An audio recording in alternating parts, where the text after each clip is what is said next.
ትለቃለህ አትለቅም? እሺ እሺ። በኢየሱስ ክርስቶስ ስም እታዘዛለሁ። በስላሴ ስም እናገራለሁ።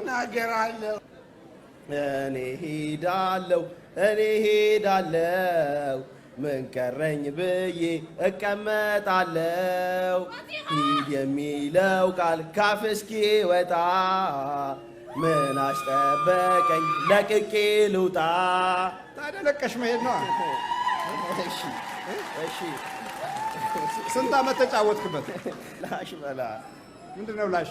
እኔ ላሽ አታውቅም እንዴ? አላውቅም። እኔ አራዳ ቋንቋ አላውቅም። አታርፍማ። እኔ አላርፍማ። እናውቃለን። በቃ አርፋችሁ እዚህ ደረሳችሁ። አይገርምም? ማረፍ እንደዚህ ነው። እኔ የመቼ ነዋ። ምንድን ነው የመቼ ደግሞ? ሰው ያርፍም እንዴ? የመቼ አታውቅም እንዴ? የመጨረሻ ማለት ነው። የመቼ ነው። አታርፍም ማለት እንግዲህ ይኸው እንደዚህ መላቅጥ አምባሩ የጠፋ ይኸው ዝብርቅርቁ የወጣ ምን እያደረጋችሁ ትኖራችሁ? ምን ያላረግነው አለ? ታስጭሱታላችሁ፣ ታስቅሙታላችሁ። አይ ብዙ እንኳን አያጨስም። ላሽ በል ምንድን ነው ላሽ በል? አቦ ላሽ አታውቅም እንዴ? የሚጠጣ ነው? ኧረ አይደለም። ምንም ማለት የሚጠጣ አይደለም፣ የሚበላ አይደለም፣ የሚጨስ አይደለም። በቃ ነቲንግ ነው። እንደዛው ነው። ምን አደረጋችሁት? ምን ያላረግነው አለ? ምን ብዬ ልንገርህ? ከየትኛው ልጀምርልህ? አንዱን ጀምሩት እናንተ ትዝ የሚላችሁ። ላይክ እንዴት መሰለህ? ጀስት አለ አይደል? ላይክ ጀስት። እሺ እንደዛ ነው። ኧረ ፉገራ ምናምን ታርፋለህ እንዴ ሰውዬ? ፉገራ ምናምን ታርፋለህ? አዎ አርፋለሁ። ኧረ ጭስ ነሽ አባ። አዎ ተገርማለህ። ኧረ ተገርማለህ። የመጨረሻ እስማ ግን ስታስፈራ እንደዚህ ሲያዩ ምናምን ታስፈራለህ።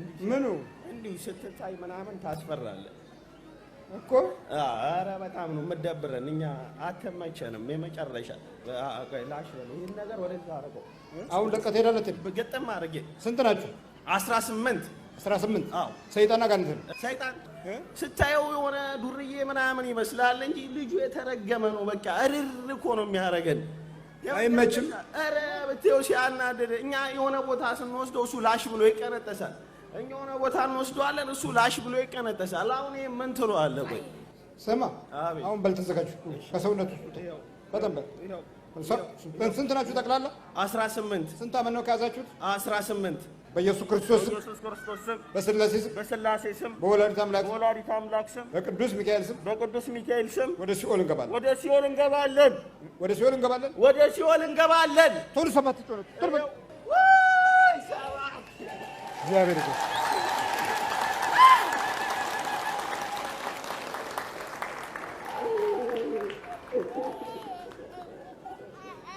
አይ ጉድሩ ተነስ፣ ጉድሩ እናርፋለን እየተባለ በቃ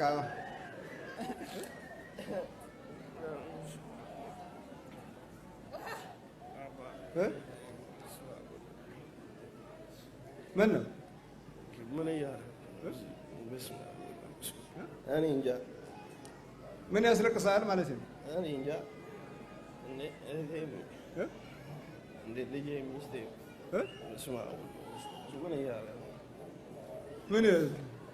ምን እያልክ ነው? ኧረ እኔ እንጃ። 18 ሰይጣኖች ይዘዋል። ምንድን ነው ይሄ? እንደዚህ አይነት ነገር እኔ እንጃ። እንደዚሁ ደስ ይለኛል እና ያሳድገዋል። እኔ እንጃ። ይሄ እኮ አሽሽ የሚወስዱ ሰዎች ምልክት ነው።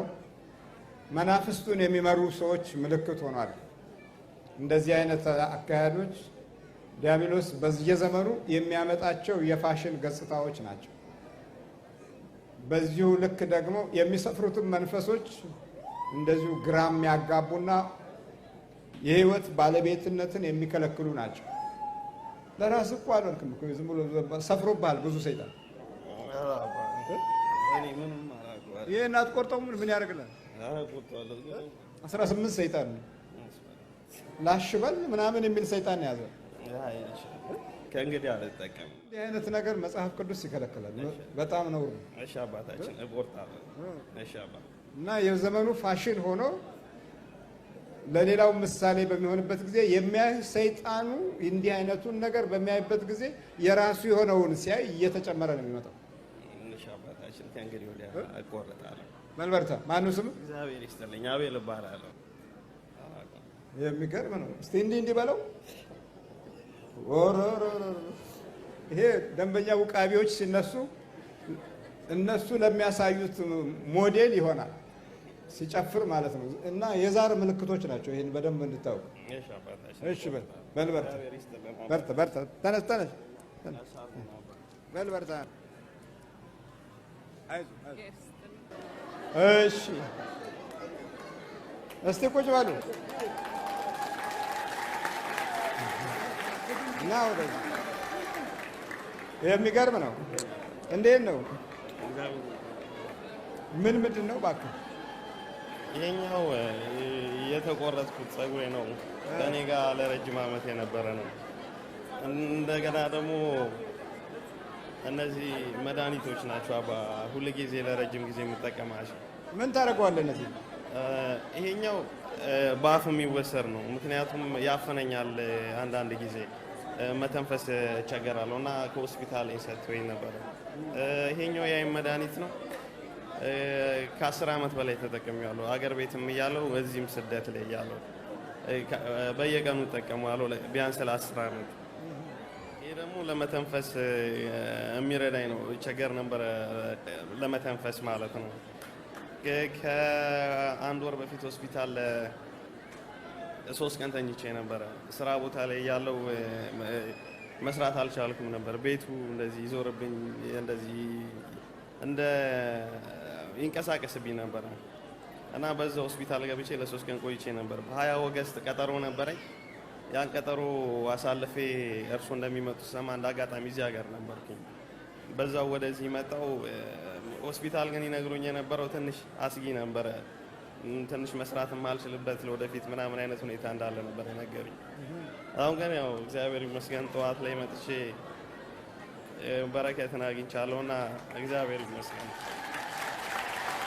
እስቲ ይህንን ጸጉሮቹን አሳያቸው በደንብ። ከላይ ያለው የአእምሮ ላይ የተሸከመው ድሪቶውን ነው እንዳለ የገፈፈው።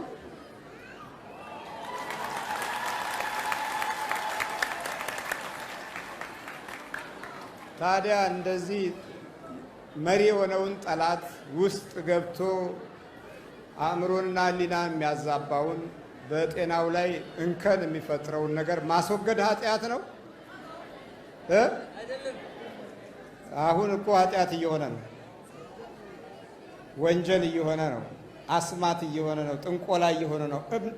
በክርስቶስ ስም የሚኖሩ የማያምኑ ሌላ ክርስቶስ ያላቸው፣ በድንግል ስም እየኖሩ ሌላ ድንግል ያላቸው፣ በቅዱሳን መላእክት ስም እየኖሩ ጽዋ እየጠጡ ሌላ መላእክት ያሏቸው አሉ።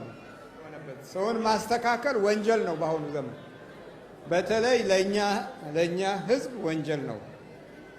ለእኛ ሕዝብ በጣም ወንጀል ነው እና አይገርምም? እስቲ ይኸው በደንብ ውስጥ አባ ተቆርጬ ከወጣኝ በኋላ ሳየው ለረጅም ዓመት እኔ ጋ የነበረም አልመሰለኝም። ግን ከመምጣቴ በፊት ግን እውነት ለመናገር ጸጉሬን በጣም ነበረ የምወደው። ከመሬት ተነስቼ ቢያንስ በዚህ በ12 ዓመቶች ውስጥ 2 ጊዜ ብቻ ነው ጸጉሬን የተቆረጥኩት እና አሁን ሳየው ግን ከኔ ጋርም የነበረ አይመስለኝም። ከአንተ ጋር ይኖር አይመስልም? በፍጹም አባ። ምን ቀፈፈህ ወይስ እንደው በቃ ይሄን ነበሩ የተሸከምኩት ነው እንዴት ነው አለ? ይሁት እስቲ አባይ ምኑ ያምራል አባ። ምናልባት በረዶ ሲመጣ ይከላከላል ብለህ ነበር? ኧረ በፍጹም አባ። አገር ቤት እያለሁም ነበረ እንደዚህ አይደል? አዎ አባ። የሚገርም ነው። አሁን እኮ ራሱ እንዲህ ስታየው ምንድነው ነው እኮ ትርጉሙ ምንድነው?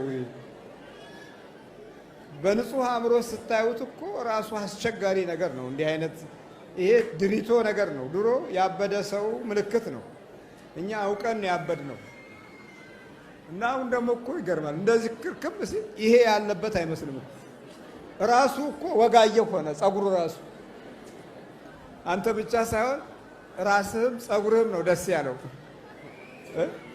በል በርታ። ይሄ የሚነፋው ነገር አሁን አለ ደረት ላይ አሁን ምንም አይሰማኝም። እንደዚህ ማለት ጠዋት ስወጣ አንዳንድ ጊዜ እንትን ይለኛል። በጣም በሚያፈነኝ ሰዓት ነው እነዛኞቹን የሚነሱት ስፕሬዎቹን የምጠቀማቸው እና በጣም እቸገር ነበር። ግን አባ ይሄን እንግዲህ ወዴት እንደምትጥለው አላውቅም። አሁን ስትራመድም ሸክም አይከብድም፣ ራስን የምትራመደው። እውነት ነው አባ፣ እውነት ነው። እንዲህ ስትልም ራስህ በነፃነት ነው። ጠዋት ትሬን ውስጥ ስመጣ ትሬኑ እንደዚህ ይደንስብኝ ነበር። ማለት በደንብ ማየት አልችልም ነበር። ውስጥ ሆኜ እንደዚህ ይዞርብኝ ነበር። ማለት ልክ መርከብ ላይ እንዳለ ነገር አለ አይደል? እንደዛ እየሆነብኝ ይቸገር ይንሳፍፋል። እንደዛ አይነት ነገር ባለማወቅ ነውና ምን እንደነበረ ፋሽን ሲሆን ሌላ ችግር ነበር ማለት ነው። ስለዚህ ሁላችንም እንደ እግዚአብሔር ፈቃድ እንደዚህን ነገሮች ብናቆማቸውና ባንከተላቸው እላለሁ። እርሱም እግዚአብሔር ያገልግሎት ዘመኑን ይባርክልን አባታችን። በልበርታሽ። አሜን።